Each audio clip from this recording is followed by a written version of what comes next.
Perlu diketahui bahwa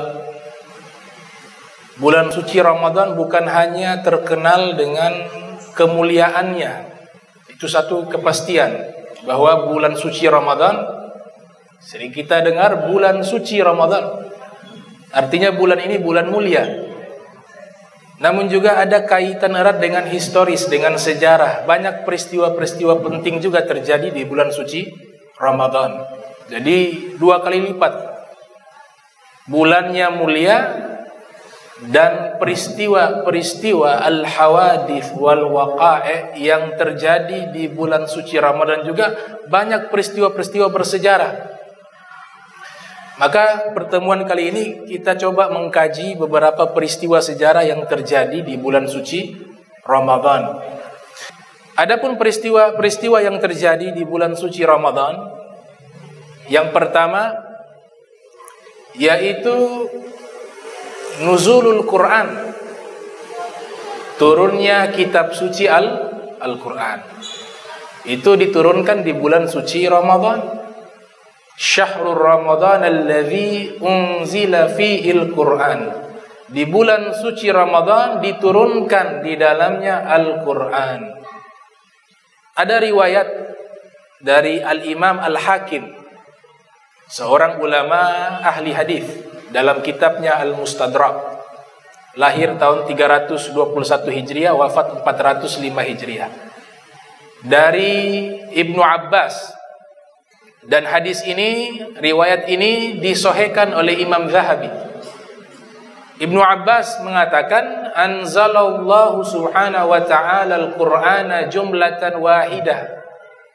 Allah turunkan Al-Quran secara utuh, sekaligus diturunkan secara utuh.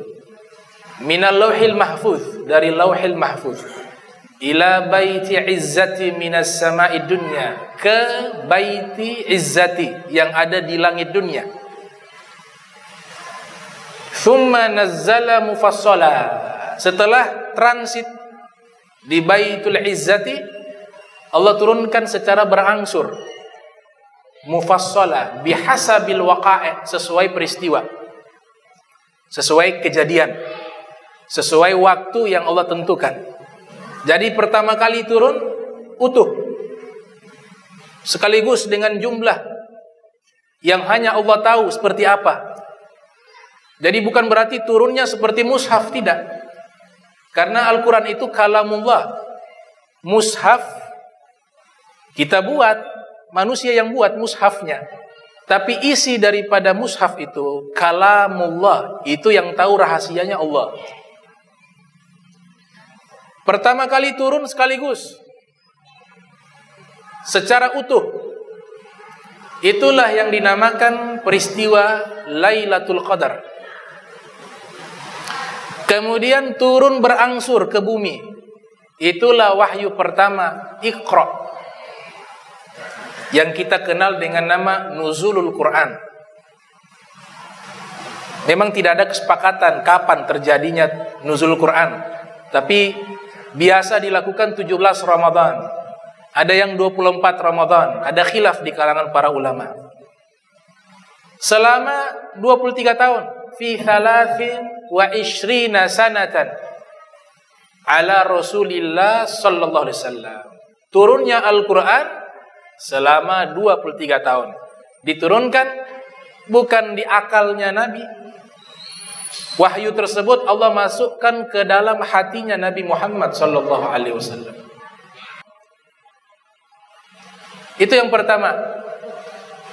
Peristiwa yang terjadi di bulan suci Ramadan, yang pertama adalah turunnya Al-Quran. Yang kedua, seluruh kitab suci,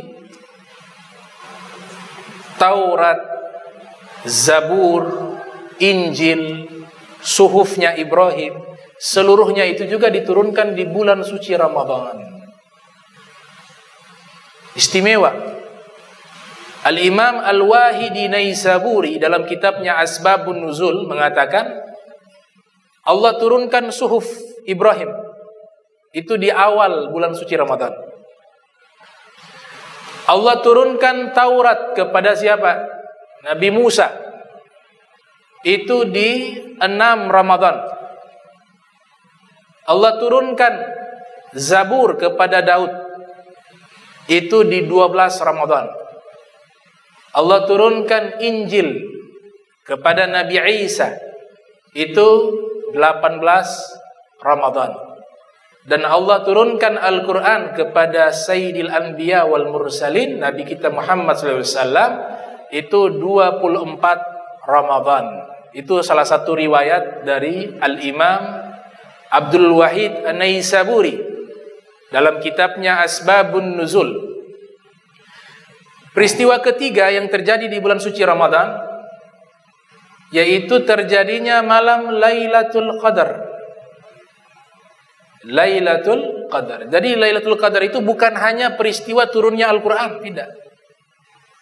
Syekh Nawawi Al-Bantini dalam tafsir beliau mengatakan, dinamakan Lailatul Qadar malam ketetapan, malam penetapan takdir.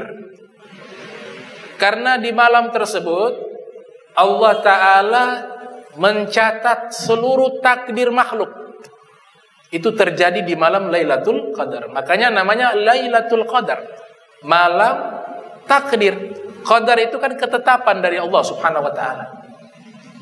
Dalam hadis Nabi Muhammad sallallahu alaihi wasallam, Rasul bersabda, "Innallaha kataba maqadiral khalaiqi qabla an yakhluqas samawati wal arda bi 50,000 sanah." Allah Subhanahu wa Ta'ala telah mencatat seluruh takdir makhluk 50.000 tahun sebelum Allah ciptakan langit dan bumi. Nah, peristiwa dicatatnya takdir tersebut itu terjadi di malam Lailatul Qadar. Sehingga namanya Lailatul Qadar. Kemudian juga malam Lailatul Qadar menjadi mulia karena diturunkan Al-Quran. Inna anzalnahu fi Lailatul Qadar. Kami turunkan Al-Quran di malam Lailatul Qadar. Makna turun adalah dari Lauhil Mahfuz ke Baitul Izzati. Itu terjadi di malam Lailatul Qadar. Nabi kita Muhammad sallallahu alaihi wasallam di dalam hadis riwayat Imam Bukhari dari Sayyidatuna Aisyah mengatakan, Nabi bersabda, "Taharru Lailatul Qadri fil witri minal ashril awakhiri min Ramadan." Carilah malam Lailatul Qadar di hitungan ganjil 10 malam terakhir bulan suci Ramadan. Ada sebagian ulama mengatakan, jadi ada malam Lailatul Qadar ini ada khilaf. Ada khilaf di kalangan para ulama kapan terjadinya. Sengaja Nabi tidak tunjukkan waktunya, sehingga dikhawatirkan nanti umat Nabi Muhammad hanya terfokus kepada malam Lailatul Qadar. Kalau sudah tahu waktunya kapan, sengaja disembunyikan sehingga kita akan mencarinya mulai dari awal Ramadan sampai akhir Ramadan. Kalau itu yang kita lakukan, dipastikan kita akan berjumpa dengan malam Lailatul Qadar. Sehingga Nabi sengaja sembunyikan malam tersebut, tidak memberitahukan waktunya. Ada seorang sufi namanya Sayyid Ahmad At-Tijani, dinukilkan dalam kitab Kashful Hijab. Beliau menyatakan malam Lailatul Qadar itu 29 Sya'ban. Sebagian ulama mengatakan setiap tahunnya berpindah-pindah malam Lailatul Qadar. Ada pendapat demikian. Nah, peristiwa malam Lailatul Qadar yang mayoritas ulama tetapkan dari kumpulan-kumpulan nas itu terjadi di bulan suci Ramadan. Itu yang mayoritas. Kemudian peristiwa berikutnya yang terjadi yang keempat di bulan suci Ramadan, yaitu Ghazwatul Badar, Perang Badar. Ya, Perang Badar. Yaumal Furqan, Yaumal Faqa Jam'an, Allah nyatakan hari Furqan, itu Perang Badar. Bertemunya dua pasukan kaum muslimin 313 menghadapi kaum musyrikin 1000. Peperangan Ghazwatul Badar adalah peperangan yang paling penting dalam sejarah Islam. Kalau tidak ada peperangan tersebut dan kaum muslimin kalah, maka belum tentu kita bisa muslim saat ini. Karena yang pertama jumlahnya jauh. Musuh 1000, kaum muslimin hanya 313. Bisa kemungkinan Nabi terbunuh.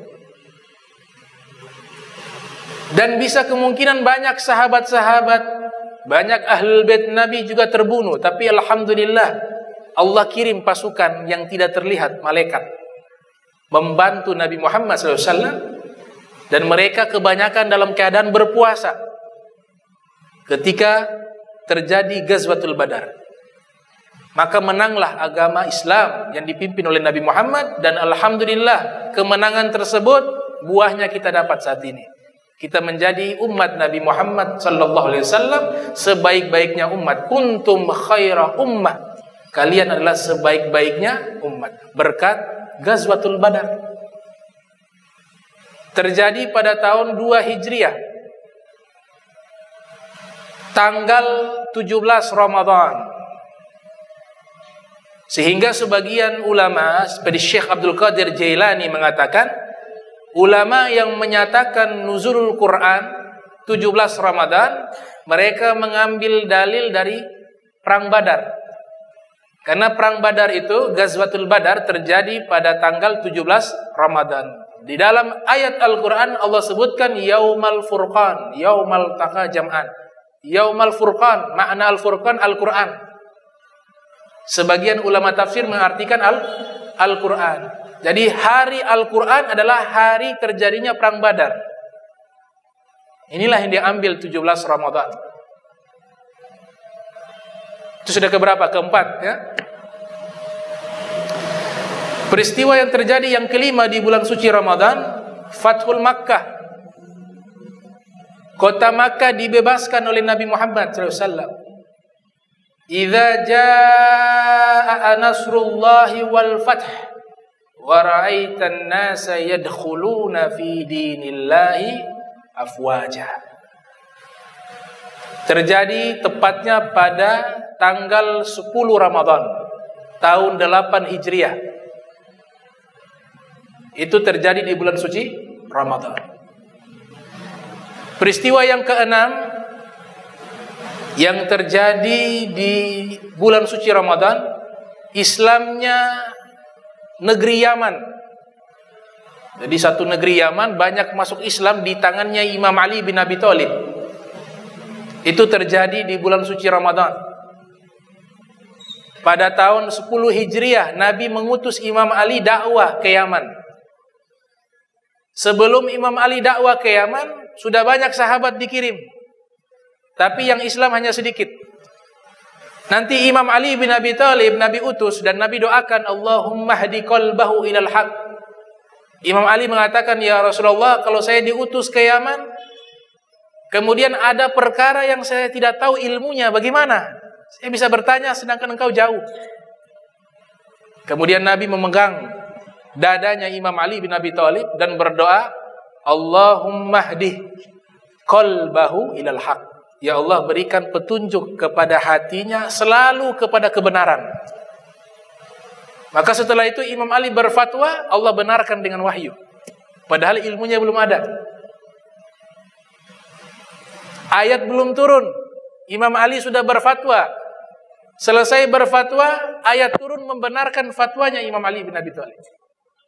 Itu diceritakan oleh Imam Suyuti dalam kitab Tarikhul Khulafa yang lahir tahun 849 Hijriah, meninggal 911 Hijriah.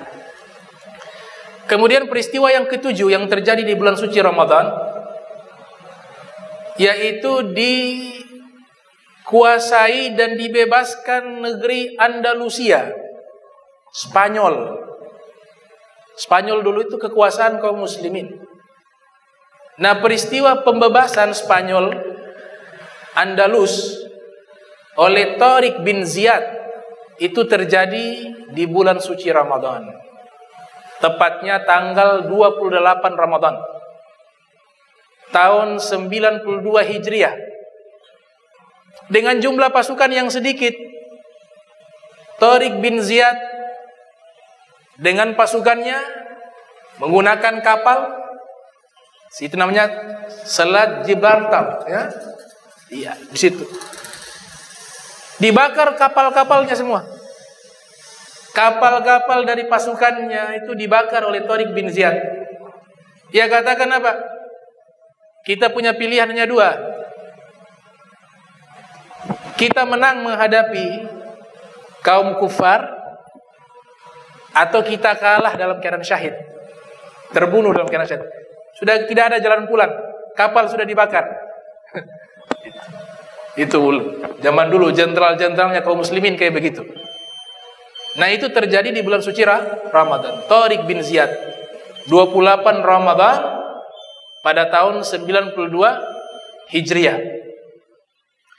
Kemudian peristiwa ke-8 yang terjadi di bulan suci Ramadan, ini juga peristiwa yang sangat urgen, sangat penting. Namanya Ghazwah Aini Jalut. Perang Aini Jalut. Daulah Mamalik di Mesir berperang dengan bangsa Mongol. Itu terjadi pada tahun 658 Hijriah. Tepatnya 15 Ramadan, kaum muslimin berhasil mengalahkan bangsa Mongol. Yang pada waktu itu Genghis Khan, Hulagu Khan, mereka adalah pasukan yang tidak pernah kalah,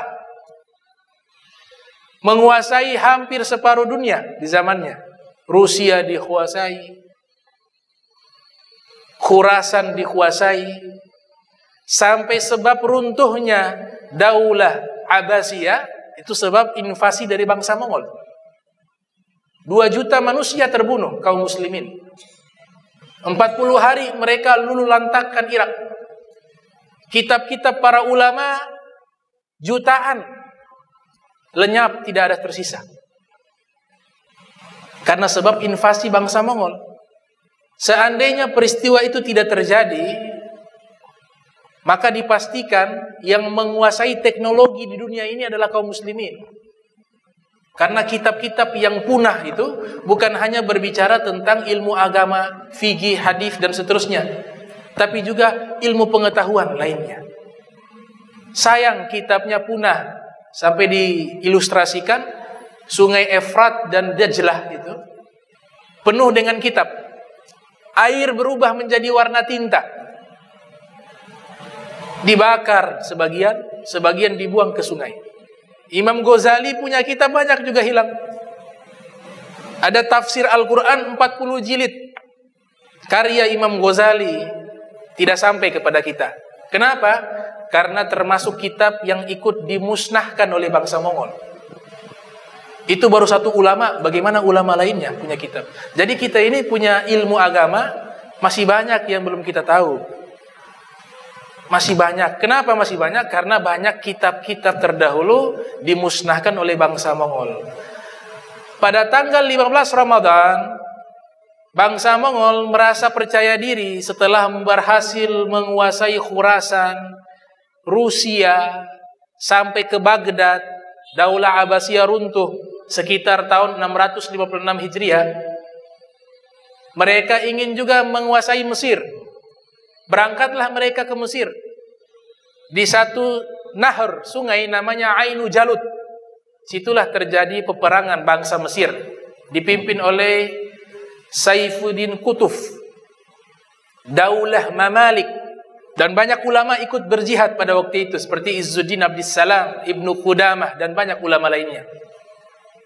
Menang kaum muslimin, mengguncang sejarah, karena kekuatan bangsa Mongol pada waktu itu dahsyat, tidak pernah kalah. Tidak pernah kalah.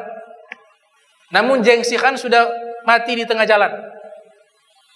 Hulagu Khan yang ikut, dia punya anak-anak ikut pergi ke Mesir. Kaum muslimin menang 15 Ramadan tahun 658 Hijriah. Namanya perang Ainu Jalut. Sebagian dari mereka ditawan masuk Islam. Ditawan di Mesir, di dalam penjara masuk Islam banyak dari bangsa Mongol. Termasuk anak keturunannya Genghis Khan. Akhirnya mereka masuk Islam, mereka pergi ke India. Dibangunlah kerajaan di India, namanya kerajaan Mongol. Itu daripada bangsa Mongol yang masuk Islam. Termasuk bangunan Taj Mahal, itu daripada bangsa Mongol. Itu terjadi di bulan suci Ramadan. 8. Nah, yang ke-9 yang sangat penting, yaitu kemerdekaan Republik Indonesia juga terjadi di bulan suci Ramadan. Pada tanggal 9 Ramadan. Itu terjadi di bulan suci Ramadan. Jadi banyak peristiwa bersejarah yang terjadi di bulan suci Ramadan. Selain juga bulan suci Ramadan adalah bulan yang sangat mulia, juga terjadi banyak peristiwa-peristiwa bersejarah di bulan suci Ramadan. Mudah-mudahan kita mengisi waktu kita di bulan suci Ramadan di dalam kebaikan, di dalam ketaatan, di dalam istiqamah, sehingga kita mendapatkan banyak ganjaran pahala di sisi Allah Subhanahu wa taala. Amin ya rabbal alamin. Bismillahirrahmanirrahim. Alhamdulillahirabbil alamin. Allahumma shalli wa sallim ala sayidina Muhammadin wa ala sayidina Muhammad. Allahumma jam'ana hadza jam'a marhuma wa tafarraqna min ba'di tafarraqa ma'suma wa la tajal minna wa la minna syaqiyya wa la mahruma. Allahumma nadhih qulubana an ta'alluqi biman dunak waj'alna min qaumin tuhibbuhum yuhibbunak.